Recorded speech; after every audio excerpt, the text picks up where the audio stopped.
नमस्कार, मी डॉक्टर बेग, फिजिओथेरपिस्ट. मागील भागात आपण फिजिओथेरपी ट्रीटमेंट बद्दल थोडक्यात माहिती घेतली होती. ह्या भागात आपण मानदुखीबद्दल थोडक्यात माहिती घेणार आहे. मानदुखी किंवा नेक पेन आज घराघरांमध्ये दिसणारा सर्वात कॉमन त्रास आहे.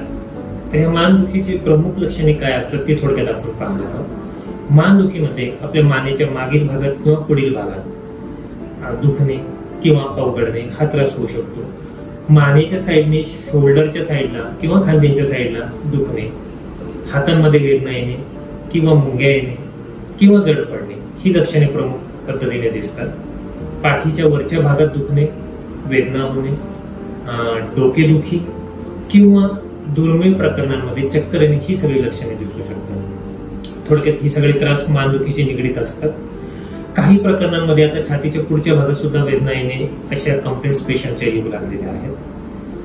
तर आपण ह्या भागात याची प्रमुख लक्षणे पाहिली. पुढील भागात याची प्रमुख कारणे आणि त्यांना टाळण्याचे उपाय आपण पाहणार आहोत. धन्यवाद.